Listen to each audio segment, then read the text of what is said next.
A Christmas Guest by David LaRochelle. Illustrations by Martin Scoro. One cold and blowy Christmas Eve when I was not so old, when the wind was full of frostbite and the sky was thick with snow, I snuggled warm beneath my quilt with dreams of Christmas Day, until a knock at our front door swept all those thoughts away. I heard Mom on the stairway and hurried to her side. The cold floor set me hopping as my bare feet tried to hide. Mom yawned and opened up the door. We looked outside with care. Just take a guess at what you think it was I saw out there.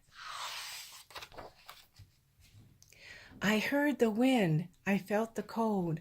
I saw a tiny lady. Her face was drawn with wrinkles. She looked 70 or 80. Her legs were bare as icicles. Her hair was crowned with frost. Her coat was thin and raggedy. I guess her gloves were lost. "May I come in?" she asked my mom, "and warm my hands and toes?" She winked at me and shyly said, "I think I froze my nose." Mom was sleepy, I could tell. She wished she were in bed. This lady should have knocked upon our neighbor's door instead. At last Mom smiled and said, "Come in," and drew her in with haste, and went to light a crackling fire in our fireplace. The lady huddled near the fire, reaching toward the heat. The flames began to thaw her hands and warm her frozen feet. "That's better now," she said to me. Her face looked warm and pink. "But the blizzard's still inside me. Have you something hot to drink?"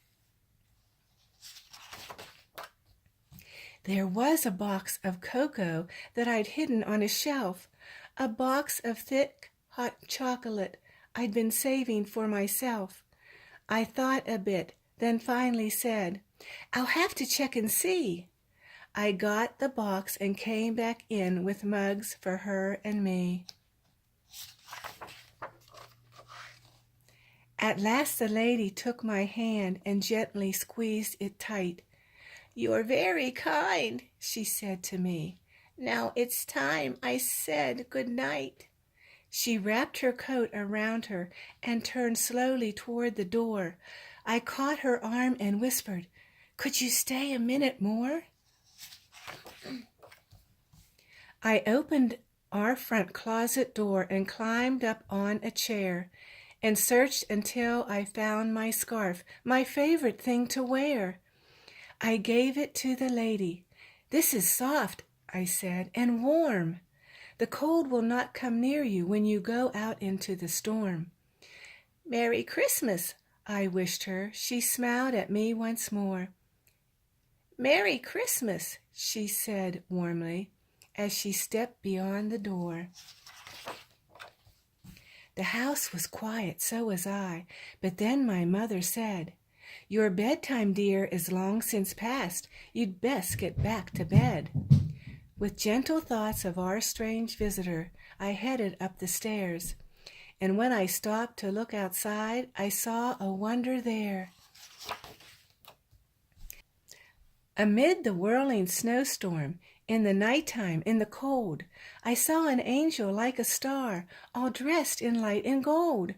Her sudden brilliance lit the dark, her presence filled the night, and there, around the angel's neck, my scarf danced wild and bright.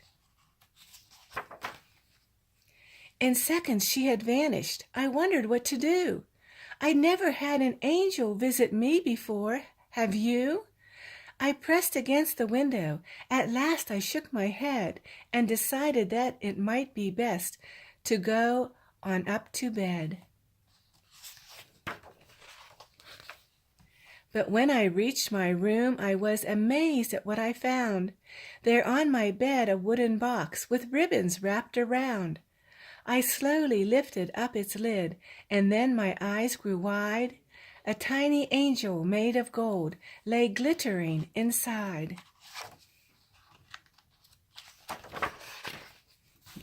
Now every year at Christmas time, when winter winds blow cold, I place high on my Christmas tree that angel made of gold. I sip a mug of cocoa as I gaze up at the tree and think about the angel who spent Christmas Eve with me.